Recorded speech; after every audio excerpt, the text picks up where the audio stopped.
Yo, hello, welcome to Act 7 of Nod-Krai Archon Quest review and recap.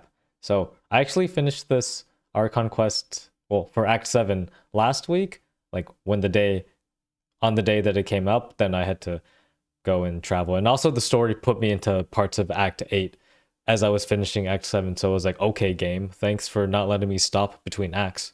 And then I had to go do some traveling and busy with things, so I couldn't make a video. But here I am making a video, so here we go. Let's talk about it. So, Act 7 overall is pretty much set up. There hasn't been anything too crazy, although there's more like character developments and general lore progression things just building up to Act 8, right? Because Dottore is going to be the boss, and so we need to fight him and get rid of him and the moon powers, and we have to save Columbina somehow. Yeah, essentially, we start the act with trying to figure out what the heck Dottore's done with the whole Three Moons power, and then where Columbina is. So Arlecchino and Sandrone, they've gone ahead and went to Dottore's lab in the north of Nod-Krai. The fact that Dottore is trying to become a god with powers to control Tevat is a problem, which is interesting because if we remember from Sumeru, that's what Dottore was doing with Scaramouche, where Dottore was trying to make Scaramouche into a god.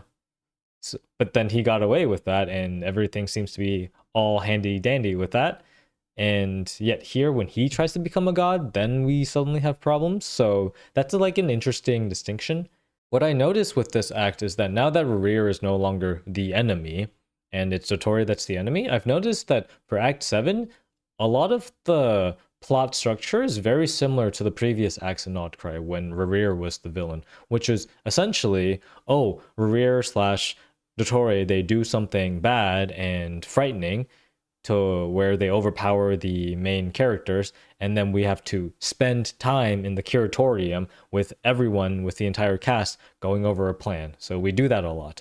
We go out to investigate. We're like, oh, we're stuck. We don't really know what to do. We come back. We do some planning. Maybe someone says something that's useful and plot progresses the plot. So yeah, that's kind of the cycle of this act. So yeah, anyways, at Dottore's Northern Labs, Arlecchino helps us in fighting with Dottore, but then Dottore, with his godly powers, he's able to transport the traveler away from everyone as well as himself. So that sets up the core of this act, which is trying to rescue the traveler and also just trying to stop Dottore. So that essentially splits us up back into the groups again, where, hey, they took Traveler from us, now we need to go back to the Curatorium and plot and try to figure out what to do from here. As I mentioned in previous acts, we have a large cast of protagonists, where we have so many characters on the good side, and barely anyone on the bad side, where it's literally Dottore versus everyone else, so it's a little difficult to have genuine good character moments and growth for our main characters. So it's a little hard to become attached to characters like Aino, Inefa, Jehoda, even though I know that they've gotten their fair share of screen time and whatnot in the previous acts, but you know, the fact that they're here, it's kind of like, oh, they're just here because they're here. And of course, that's because we have so many characters. So it's difficult to juggle all of them together. Alas, it is what it is.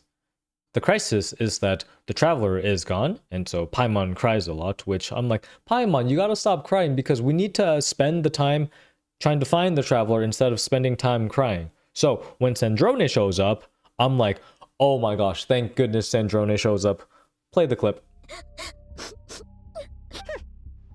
Just go ahead and cry already. Sorry. Paimon's not trying to make a scene. It's just... Bruh. Oh, Paimon. Oh my god. Give me your hand. Oh my god, bro, this is the best character. This girl is the best character of this entire scene right now. Holy, she is saying the truth. She is saying exactly what's on my mind. Oh my god, I'm getting Sandrone. Bro, if she's released as a character, I'm getting Sandrone. I'm a marionette main. Oh my god. Speak it louder again for the people in the back.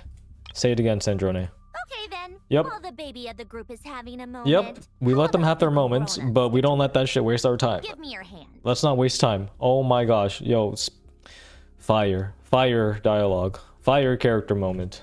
I think genuinely Sandrone is my favorite character out of the entire Nod-Krai Archon Quest from a character perspective, because she has a unique personality that I find is very funny.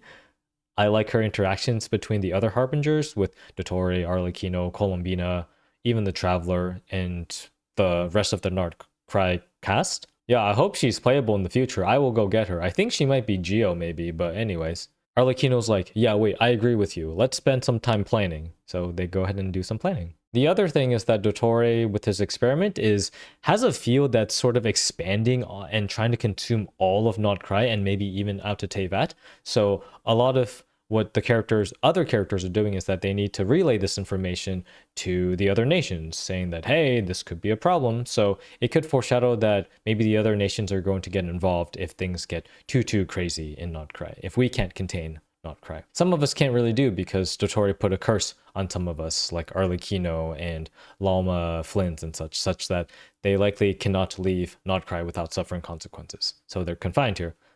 We have characters like Durin going to Mondstadt. We have characters like Dory going to Sumeru and telling Nahida what's going on, things like that. Diluc's father was murdered by Dottore, so if we read the manga from back in the day, we know that Diluc's father was killed due to Fatui shenanigans. And so it's finding its way back here, but we don't have Diluc here. We have Varka instead. And I think overall, I'm a little disappointed with how they're handling Varka in the story, because I feel that Varka hasn't really had much impact onto the characters and such. Varka mainly has been repeating what characters are saying, or saying the obvious things of, oh yeah, we need to have a plan and we need to bring things to justice. So yeah, I wish they used Varka's character better, but oh well. So Columbina, she's in the space that the Moon Gate took her to. And this place is apparently going back in the past, where traveling in this space takes you back in time instead of forward in time. So she sees different scenes in the past where she's able to enter, but seemingly cannot influence, even though if she does try to influence, there's a gravity force that pulls her back into the space. So there's this interesting thing in the plot where our main characters are moving forward and she's moving back, and suddenly they have to meet somehow. They have to reconverge. So we'll see what happens there. I genuinely hope that we don't change the past, because as we know from my Sumeru Archon Quest review, when we had Irminsul shenanigans with how we can replace people's memories and remove memories, change the past to where people don't need to take accountability for what they've done. I really hope we don't have that case here. So I don't mind looking back into the past and influencing the past in some way, or this like time loop shenanigan where Columbina was with us all along kind of thing. Just like, don't change the past. Literally, just don't change the past. Take accountability for what's happened. If consequences happen, let them happen, and we will move on and move forward with them. Okay? So, don't change the past. So Dottore transported Traveler away to this own realm between just the two of them, because Dottore wants to show off his own powers to the Traveler now that, since Dottore has the Trilunar Syzygy, the power of the three moons. His plan is very reminiscent of the Infinite Tsukuyomi plan from Naruto, where Madara, he's like projecting his own powers onto the moon to cast a reflection upon the world and making everyone enter a state of dreams where nothing happens.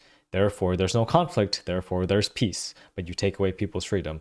And Dottore is very similar, because he also wants to have this godlike power where he controls everything himself and puts the world in a place that he sees fit. The difference, I think, between a character like Madara or Dottore is that if we think about it from like a savior complex perspective, Dottore is the one that literally has no humanity. That's what separates him from everyone else in the story. Dottore is able to do all the highness and the bad and the things that people will never do because he doesn't have humanity. He doesn't have sympathy or empathy to stop him from making decisions that will hurt other people. And so he finds the Traveler interesting because the Traveler is a descender. The Traveler has powers beyond this world and can be considered above humans. And fair point to Dottore, he says that, hey, the Traveler, you've worked with every Harbinger you've met in the past. Maybe not Signora, because we know what happened to Signora. By the way, we've never told Columbina that we were taking part in Signora's death. So the story's never going to address that, is it? Because we are lovey-dovey friends with Columbina. Anyways, so yeah, the Traveler has worked with every Harbinger in the past. Why not work with Dottore? Fair point, fair point. So I think that it's interesting that the traveler considers Dottore's words, because Dottore can make anything happen, right? With his moon powers, he can literally create any kind of reality. And so the thing is, well, hey, traveler, you want to meet your sibling, right? Why are you going on this journey and doing all these daily commissions to get random primo gems and like basically doing nothing to further your journey to see your sibling? Which is a fair point, because why is traveler even doing this? When you've been on a journey for so long and you lose sight of what your original goal was, and someone says, hey, this was your goal, I can help get you there, I think it's very fair. I think it's good that the person actually considers this possibility, this deal. Dottore is able to make sacrifices because of the lack of humanity that he has, and he wants to try to help the traveler get back the descender status, because the traveler is a slave to this world, having heeded its will countless times. I found that pretty interesting. I'm not exactly sure what that means, but of course the traveler rejects Dottore and still decides to fight against him, but I think it was a good thing that the traveler actually considered taking part in some of Dottore's deal, because it is important for them to see the sibling again, right?